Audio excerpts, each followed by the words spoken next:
They played their first gig together in 1996 in Leeds. At the time, they didn't have a name, but the band left a sign outside saying Gomez in here, and that was for a friend of theirs whose name was Gomez, telling him where to go. People came, saw the sign, and assumed, "Oh, that's the band's name, Gomez. They're in Yeah, they're here." in there. So it stuck, and that's how they got the name Gomez.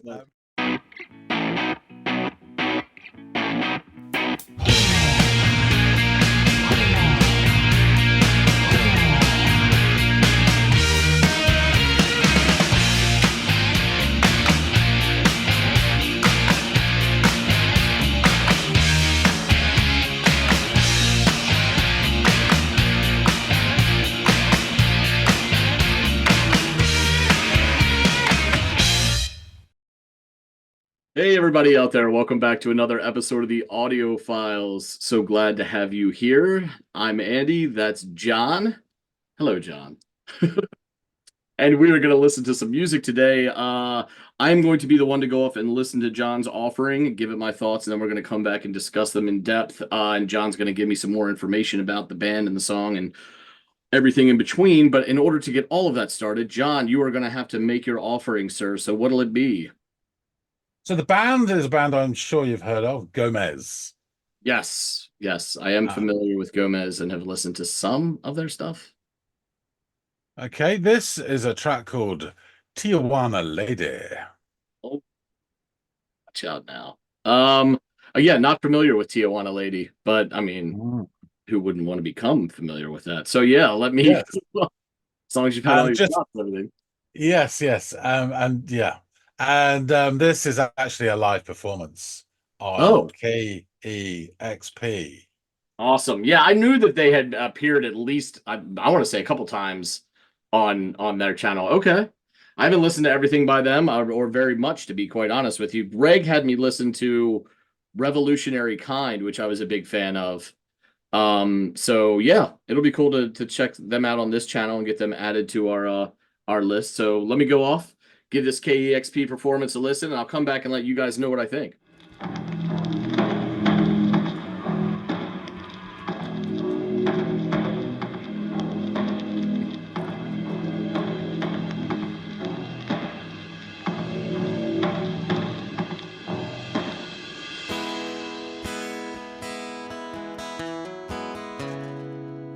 It's pretty. Mm.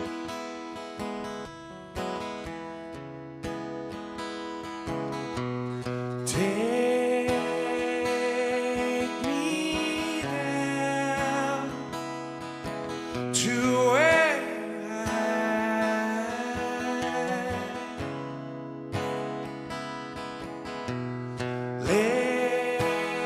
lay me down, lay me down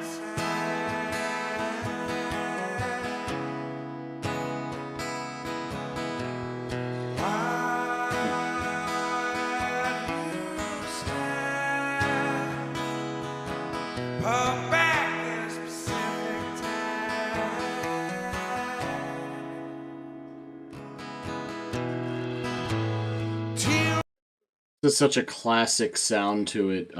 It's kind of tried and true, and there's a reason for that. You know, it's very enjoyable to the ear. Everything's so clear, and just these beautifully kind of and judiciously used drums with these padded mallets that really add all this resonance, particularly, and I think only to this point, as used on these cymbals, these kind of splashing effect. I see a little bit of tambourine action as well.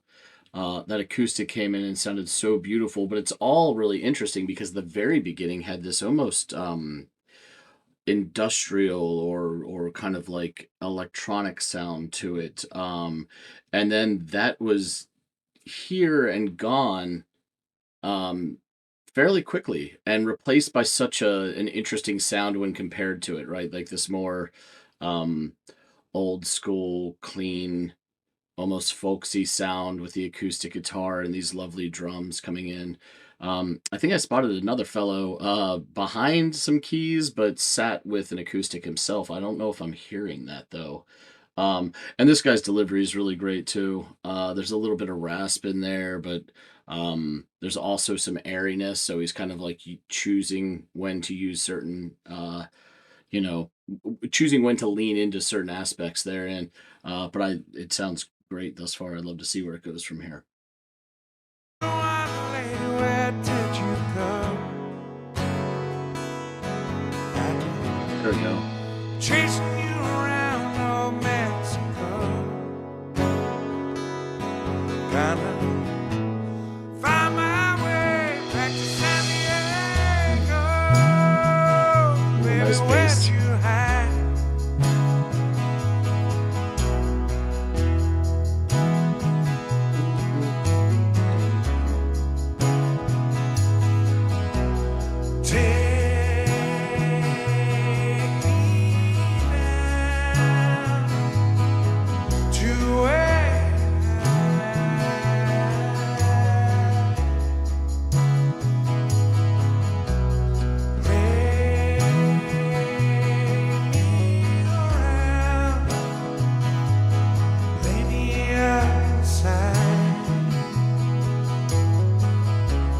Bass is so simple but so pretty. Don't make no sound, 'cause I know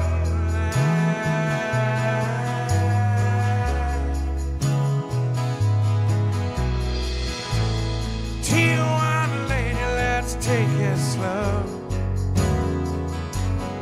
Well, I know that I'm no head honcho, but I keep you warm and myself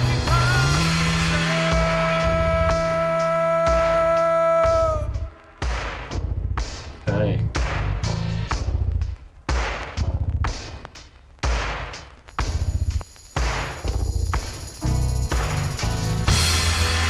Oh, beautiful. So we had the reemergence of that kind of like that industrial sound from the beginning there, and while it was happening, there was no indication through visuals who cued that up or where it came from. But and I'm still uncertain. If I had to guess, I'd assume the guy behind the keys, who seemed to be surrounded by all kinds of equipment as well as his acoustic. But yeah, it's interesting. I love that little callback to the beginning because I just mentioned a moment ago I was sort of here and then gone, and I wondered in my head like how are we gonna like call back to that? And they did so in such a beautiful way. And as you're hearing those very like kind of like synthetic or electronic manufactured like drum sounds, those sounds are then punctuated by actual drums that come in such a beautiful way, again with the mallet and tambourine action that your man is using back there. Yeah, this is good stuff.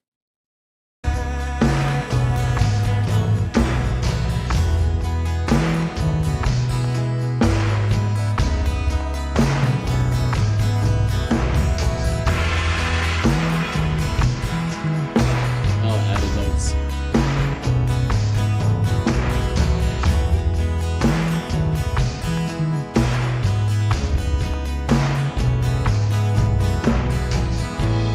Tijuana lady, where did you go?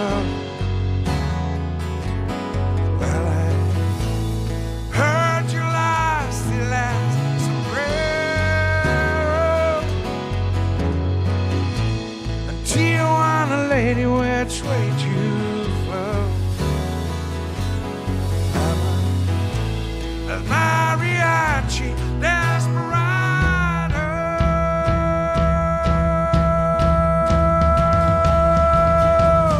Where'd you hide? I like that little play with the tempo. Where'd you hide?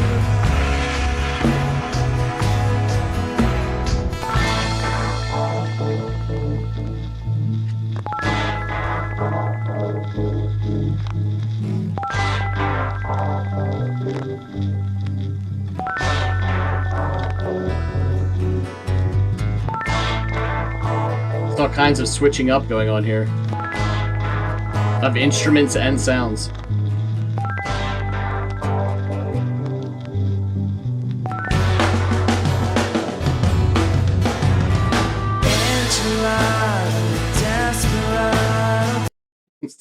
Everything just changed. So the guy who is behind the keyboards, who's playing the acoustic, switches that for what looks like a miniature keytar. I mean, it almost looks like a toy. We've obviously got a different singer altogether, and the former singer, who wasn't playing anything but singing, has now picked up an electric. You know, he's playing a Les Paul, it looks like.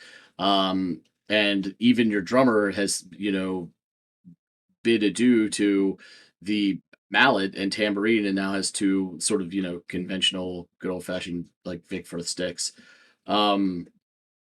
Yeah, they kind of did like a 180 on you, all queued up by that kind of interesting little tempo change where the bass was hanging out on that note, and the drums kind of picked up a little bit, and everything just kind of, it was like when the clouds move over the sun, like like, you know, landscape in front of you kind of changes, becomes different. Yeah, this is interesting choice, but I like it, you know what I mean? I was not expecting this.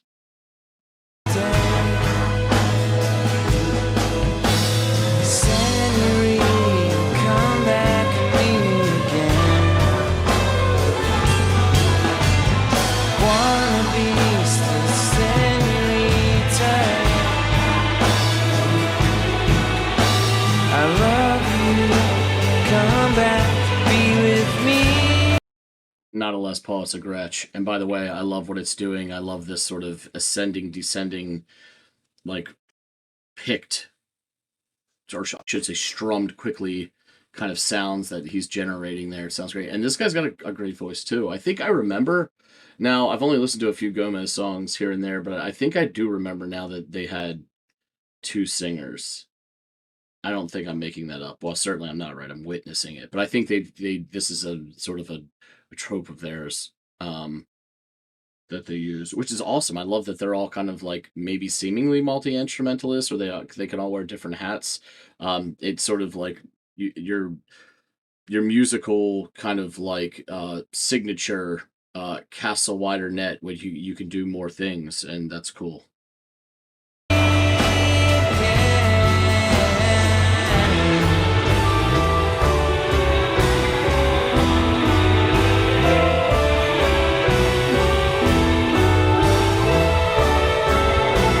Funhouse. Bizarro.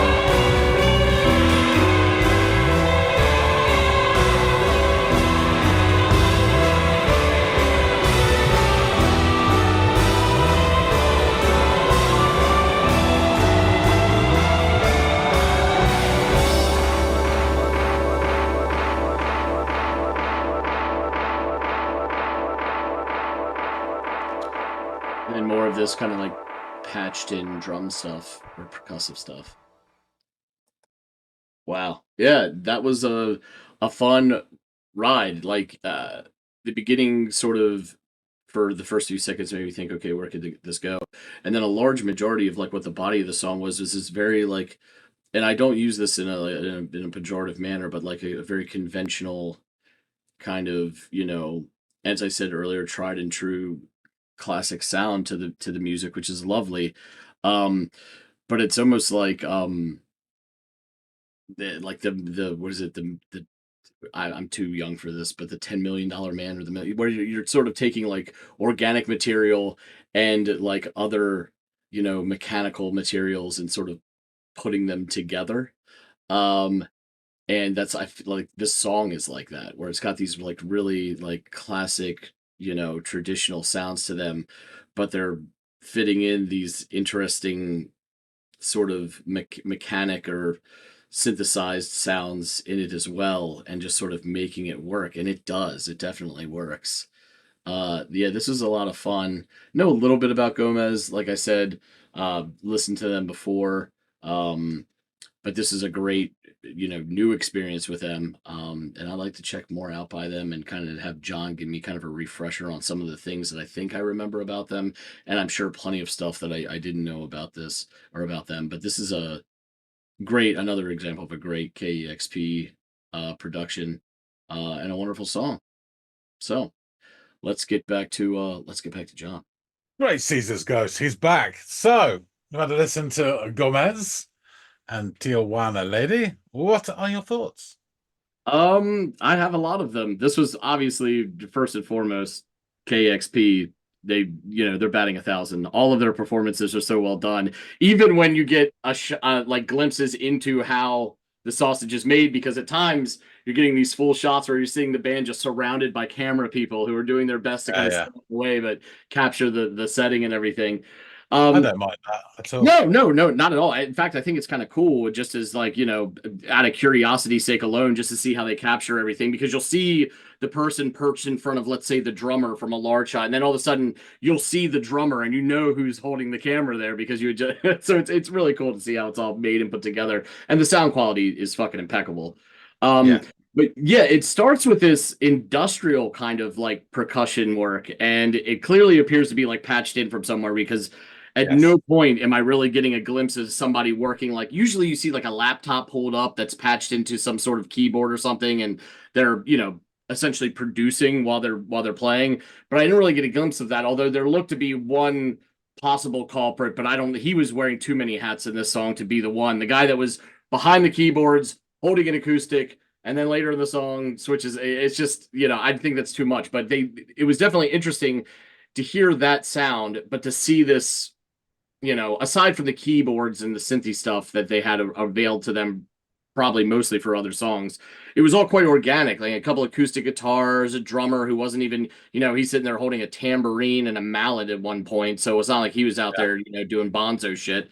So it was interesting to hear them start with that and then to figure out where it would go and how on earth there would be a callback to that later. So all this, there's already intrigue and interest from the moment this song kind of starts off.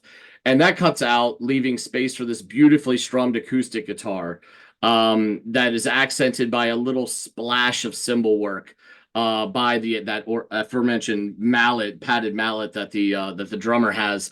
And I gotta say, like, as judicious as the placement was of his percussion work, it was beautiful throughout the song. Oh my God, it was really so good. It was all texture and richness and no abrasive nature to any of, and the percussions can be, and sometimes magically, very abrasive because that's oftentimes their job. But this is gentle, almost timpani-like work like that you're hearing, and it's so gorgeous. It was sorry, and it was almost like a masterclass in how you can just shape things. Yes. With the touches and deftness. Really amazing. Yeah, you're absolutely right. It's a less is more 101 is like his approach to it. It's also precision, which is something that oftentimes gets lost in rock and roll drumming, which he killed it at. The verse progresses, you get a clearer picture about like the sentiment of the song, and the narrator's missing this Mexican love interest of his. There's allusions to San Diego and sombreros and ponchos as the song progresses. And as we all know, San Diego means whale's vagina. I mean, exactly. My better half is Mexican American. I know what I'm talking about. The amount of times I've been called San Diego for not taking the trash out. There's this this judicious use of drums and switching back and forth between tambourine and this felt-tipped cymbal splashes by the mallet are subtle but technically sound, and it really adds to the mood and the progress of the song without being distracting or too look at me. And if you listen closely during the portion of the song, you will also be treated to some really smooth bass notation. This isn't a crazy, this isn't Jocko, this isn't Flea, this isn't Les Claypool, but it's really smooth. And again, it's this, and of course it's perfect because we just talked about the other half of the rhythm section, but this smooth, precise technique to his notation on the bass is really, it's lovely, and it keeps everything kind of moving. So I really, really enjoyed that. And there are also the addition, I should mention, of Mr. Red Polo, who has the other acoustic guitar, which is only adding more richness and depth to like the guitar work that's going on here in the chord progression. So that sounded great as well. And I know this is a tried and true style of music for the most part, industrial sounds at the beginning notwithstanding. But it's something we've heard something akin to this kind of style countless times. But there's a reason for that. You know what I mean? Like if it sounds Yeah. this good and this pure, people are always going to want to come back to this well. And these guys are playing in that vein, but again, in such a mature, precise way that it's evergreen and it's its likability. You're always going to want to come back to these kind of songs. There's almost a serenity to this song, and even given the plaintive nature sometimes of this guy's vocal delivery, which I really liked, but at times he's like he could carry a note out, but he could also throw a little rasp behind that note at times. Which I mean, I said plaintive nature, but there's also conviction in that plaintive nature, so it becomes believable and then understandable, and at this point universal to the listener, at least for me anyway. At the 3-minute marker, the singer delivers this line about keeping you warm in my silky poncho. And we get I love all these like ham-handed allusions to things south of the border here is just funny. Yeah. But yeah, we get we get this crash, and I think the crash is the more of that manufactured sound. And it signals the reappearance of that patched in industrial percussion from the intro of the tune. So here it's finally come back around. My curiosity has been satiated because I'm wondering, like I said, I was wondering how they were going to if they were going to provide some sort of callback to that, which they did. And this sustains for a bit, and then we get tambourine rattle and a strike on the cymbal, and that ushers in the acoustic guitar, the acoustic chords again. And a bit later, the singer delivers the line about being a mariachi desperado again, ham-handed with the illusions, and again carrying out the last note like he had done when he was singing the word poncho earlier in the track. And this signals a tempo shift in the song. How long it will last, I do not know, but there's clearly a tempo shift here, and things are a little bit more energetic in the strikes on the floor tom, and you get these like sort of rapid or comparatively speaking, more rapid bass notes being played. It's not like he's like doing like 30-second notes or anything, but he's definitely picking up the pace along with the drums. So it's all kind of like building in like propulsion a bit. And then but this is almost a tease of a tempo change, not so much as an actual tempo change. Like it's just this fluttering, fleeting sound for a bit.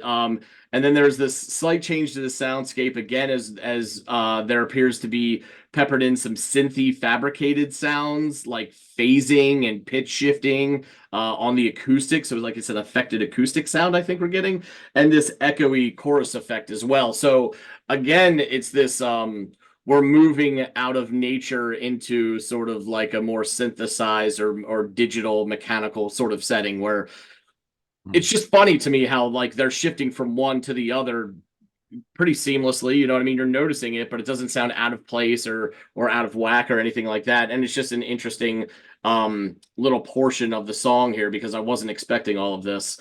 And it's during the latter portion of that where the instruments are switched out at this point. A miniature, for what it looks like at this point, because it throws me for a loop. But when he picks it up, it looks like a miniature keytar. Like the keys with the little neck, the stubbed neck with. It looks like a child's toy, is what it looks yes, like. that's what I mean. A miniature one, or like the one you buy for your kid or something like that when they're 8 years old. And the lead singer grabs an electric guitar, which he hasn't been playing any instrument to this point. The drummer trades in his medium felt tip mallets and tambourine for actual sticks. And yeah, the guy who picked up the keytar is like setting down his acoustic to do this, and also overlooking all the keyboards he's kind of surrounded by at that point. So it's all really interesting. There are all these like it's this like almost an interlude created just for the point of them to switch their instruments out for this next leg of the song. And then he the drummer reintroduces himself with some snappy rolls, and and patterns on the snare before like falling into this sort of like methodical sounding beat. And then the one fellow who didn't trade in his acoustic now becomes the lead singer, Mhm. which is interesting as well. And the former singer on this Gretsch guitar starts playing this really haunting motif that goes up and down the neck with some like Yeah. strumming patterns that add like this sonic kind of like underbelly to the song, and I loved that part. And then we get a shot of Red Polo, who's playing what I thought again was a miniature keytar, but he's like it's like laying flat as opposed to holding it like one would hold a guitar, and he's playing these sort of like this rudimentary sound and melody as well. I mean, it's both the tone and the sound of it, but it's also kind of like rudimentary in its melody. But there's like some charm to that, which I think we're both like whores for. Like we love the silly little keyed instruments that provide these kind of sounds. We've said it a million times in the past with songs like that. Go on. He's also playing it like he's Incy Wincy Spider. Well, His fingers you are know, a moving. grown man would probably have to. You gotta like everything's Yeah. gotta be here. There's no room But for again, it's really imagination. funny. It's just Yeah, yeah. I mean, yeah, when the whole keyboard is 14 inches wide, you know, and you're yeah, using yeah. your hands, it's. It just looks really funny. But yes, he was kind of like it's kind of like watching my dad type on a keyboard at 80 years old. You know what I mean? It's like Yeah. methodical. Um, and the band rides these last 40 seconds out jamming a bit with more of the great haunting electric guitar work filling out the sound before it comes to the end. And this song was kind of like, I totally butchered this metaphor because I'm too young to make it, but I know I've caught reruns of this show. But it's the $6 million man, right? Where you have this human, right? But in order to perfect it or make it right again or functional, you have to add these mechanical bits or these digital bits to it to make it whole again. And this song kind of has that. It kind of has like this very much this organic aesthetic, but they add bits of like industrial drum work or weird pitch shifting on an acoustic guitar and a chorus effect, and it becomes this sort of quasi Frankenstein situation. But it sounded great. I loved it, and I loved how they meshed those two worlds together in this tune. Cool, cool. Yeah. It's really interesting. They were recreating what they did on the album, and this was 20-year anniversary of the album. So they're obviously older guys. But yeah, it's really fun to see them actually do it live in the KEXP studio as well. Mhm. Um, it's one of my favorite songs off that album, and that album is a very special album as well, which I'll get into. So it was lovely to see it. So Gomez, indie rock, alt rock, loads of other labels from Southport in England. Personnel, Ian Ball, vocals, guitar. So he was the guy on the acoustic who sang the latter half. Okay. Ben Otwell, vocals, guitar. So he's the big guy who did most of the singing. Now, I had this epiphany or the hint of a memory, but these guys typically trade off, or they are. There isn't one of them isn't dead set the lead singer, right? Don't they sort of share that hat from maybe album to album or track to track? I will get into that, Okay, yes. okay, of course you will. Paul Blackburn, bass. Tom Gray, vocals, guitar, keyboards, programming, and Ollie Peacock, drums, percussion. However, they did 4 songs on this set, and for this song and this song only, the bass player was the one actually doing the acoustic and the keyboards, and the keyboard player was the one doing the bass. Oh, They switched roles. I don't know why, but they did. yeah. Well, these guys definitely give vibe of multi instrumentalists when they're all sitting of there them. middle of the song just trading off shit. You can imagine. And as you mentioned, actually the band is made up of 3 singers and 4 Okay. mixers. So that's why you get really interesting mixtures. And that's why you also get both traditional and electronic instruments on many of their tracks. So they cover a variety of genres. But a lot of it is sort of based in that southernly bluesy type Americana. Mhm. So Ball and Peacock, so acoustic guy and drummer.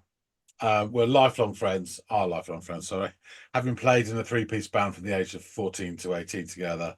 They met Blackburn and Gray at college, and then Ball met Oswald at Sheffield University. So they got together. It's really interesting because they were talking to Cheryl Wasserface in between tracks, and there was some really interesting stuff going on. And they used to get together in a bunch of friends, and then the sort of five of them would slink off and make some music together, record it on a 4-track in one of their dad's garages, and then make some tapes and give it all to their friends. And that's all they ever did. And then these tapes got out, and hey presto.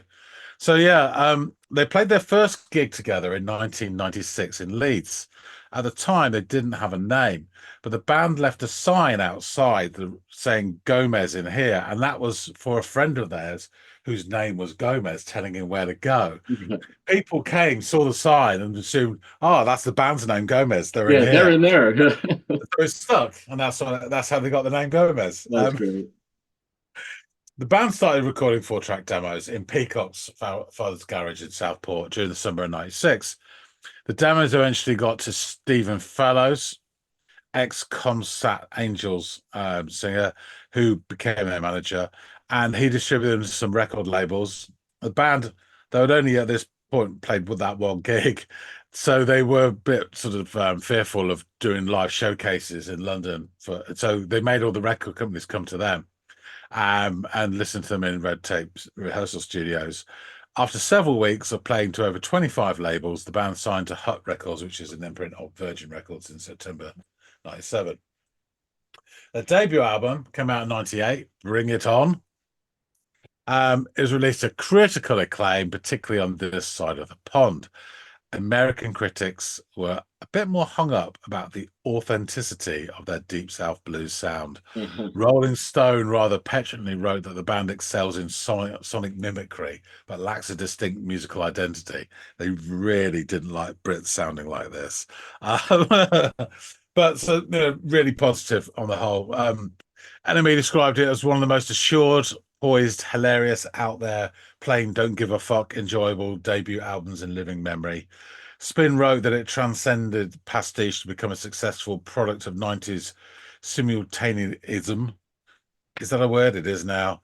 These days, music from different eras and places are all equally accessible and therefore all equally contemporary. A damn beautiful record.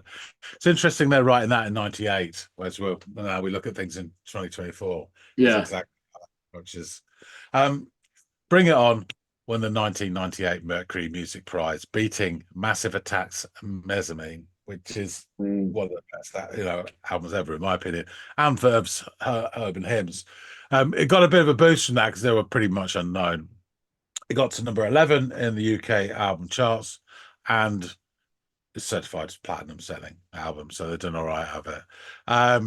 And this performance, as I said, was celebrating the 20-year anniversary of the album's release. And so they played 4 tracks off the album. And this is probably my favorite off that album.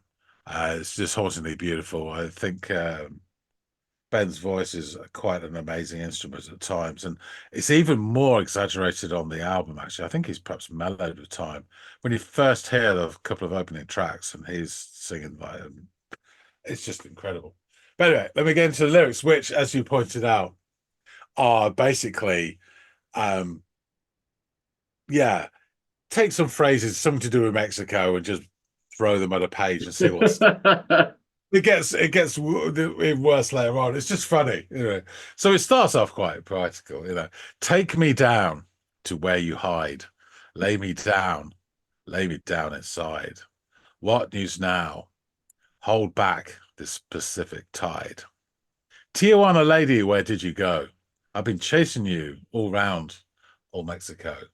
Gonna find my way back to San Diego. Baby, where you hide. Take me down to where you hide. Play me around. Leave me all your sadness. Don't make no sound, 'cause I know you'll lie. Tijuana lady, let's take it slow. I know I'm no head honcho. I'll keep you warm in my silky poncho. Where'd you hide? Tijuana lady, where did you go? Well, I heard you lost a last sombrero. Tijuana lady, which way do you flow? I'm an El Mariachi desperado. Where'd you hide? Where'd you hide? And then there's that electronic break and the switch to vocals and instruments. And then he comes back in with the most poignant vocals. Enchilada desperado days. Senorita, come back and meet me again. Buena Vista, Senorita. Yeah, I love you so. Come back, be with me again. It's just they're sitting in their little room in Southport thinking, I want to do something Mexican. What do we know? Well, enchiladas? Yeah, all Yeah. right, put it in. We're lucky we didn't get tortillas as well, to be honest with you. But sombrero, yeah, put it in. It's funny. Yeah, Donkey I show. was waiting for jalapeno and cilantro and all these other things to make an appearance. Oh my So God. yeah, funny, funny. So after this, their second album, Liquid Skin, 1999, also went platinum. They've released another 5 albums since, the last one being in 2011. Um, I think they get together now and again now, but they all live in different areas of the world, actually. Mhm. So in 2025, in 2005, the band signed to Dave Matthews' ATO record label. Mm. And they actually opened on tour for the Dave Matthews Band in 2008. Oh, Of the sick. members, Ian Ball has released 2 solo albums in 2007 and 2013. And Ben Otwell has released 3 solo albums in 2011, 2014, and 2017. Now, Tom Gray, who normally plays keyboards and stuff, was actually playing bass on this track. He actually became a sort of activist campaigning for fairer remuneration for music creators. He became the chair of the Ivors Academy in 2021, which is the one of the largest professional associations for music writers in Europe. And he was elected a council member of the Performing Rights Society as well in Britain, which is again a big deal in the music. He's also became politically active as well. And so he was selected as Labour's candidate for the Brighton Pavilion seat at the general election, which took place on 4th of July 2024. He Hmm. actually picked Eddie Izzard for selection for that seat. Um, the Green Party had that seat for a while. Their sole MP in the whole of Britain was down in Brighton, Caroline Lucas, who actually retired, so they ballot out. The Green Party did hold on to that seat, but Gray got 14,500 votes, about 27% of the vote share, and increased Labour's vote share by 5% on the last election. So he did all right, and you've got to put yourself. That's a pretty tricky one to win, so you got to Yeah. put yourself out there. So I've got to respect him for that. Is he also married to someone in British politics? Is that or No, is it was one of them? I don't think so. Okay. Because I was watching and I thought I overheard someone say Could be, but they are with someone who was in Gomez and they were talking about a politician, but I may have misheard that. And they could have just been talking about the gentleman you were describing, the bass player, right, or keyboardist. yeah, Yeah. Interesting yeah, stuff, man. yeah. And just as a final note, in 2016, the album "Bring It On" was voted by BBC Radio 6 music listeners as their favorite ever Mercury Prize winning album to date. Wow. So, high praise. Yeah, High praise. really. Jesus. I remember actually, just as on a personal note, I remember at the time I bumped into some mates I'd not seen in a year or two, and was round to their place. They were in like a mini party going on, and it's got said, "Listen to this." I have not stopped listening to this bloody album, and it was "Bring It On." Mm. And I just remember being sort of gobsmacked listening to it because there wasn't anything of that sound around in Britain at the time, and it was quite a brave thing for these guys to do. And it was is clear from the very first track that these guys had a talent in every single finger in their bodies. It was really interesting, really well done. The shift of the different singers and the instruments, and then blending in, let's say, electronica and traditional music, and the different instruments they played as well. They're all really, really cleverly done. And that's those first 2 albums in particular. I do like all their stuff, but those first 2 albums in particular are really, really good. Yeah, So I don't mean this as a means of an compliment or an insult to the band, but they are one of the most, and I know we've just talked about this, but even if we hadn't and I just heard these naturally on my own, I would have totally assumed that they were American because they yeah, do have a very American sound to yeah. everything they're doing. At least in the few tracks by them that I've heard. And even the name Yeah, Gomez makes you think like they're, you know, maybe they're from like the Southwest of America or something like yeah. that. So it's you know, interesting how American they sound. Yeah, I mean, I'd say the only bit of it that isn't is Ian Bell's vocals. The guy who sang second, he sounds Yeah. British. That's it. I mean, even Ben Oswald, you know, he could you could mistake him for being American. It is Yeah. not accent heavy. It's quite sort of neutral actually. Hmm. It doesn't sound particularly British or anything. But yeah, cool. So I just thought it was about time we get some Gomez on the Yes. channel. Let's have Um, some more, you know, if by way of suggestion by a listener or another one you yeah. might have in the chamber for a future episode. I'd like to listen to more of these guys. Yeah, yeah. They're an interesting band, very accomplished. Right, I shall wrap things up. Thanks, this is Andy. Folks out there, tell us what you think. If you like this and this performance in particular, hit the like button. Please drop some comments and tell us what you think about this track, this album, this band, this nation. No, we've had all that shit for the last. Yeah. Please do not. Yeah, but tell us what you think. We'd love to hear from you. I think Gomez. It's weird how they didn't make it over in America when their sound is so tailored for it. I think there was a Mm, little bit of that sort of protectionism going on where people were like, oh, these limey shouldn't sound like this. yeah. So, Mm. there you go. That's just my thoughts. If it's good, Yeah, it's please. good. Jesus. Exactly. If you haven't subscribed already, please do.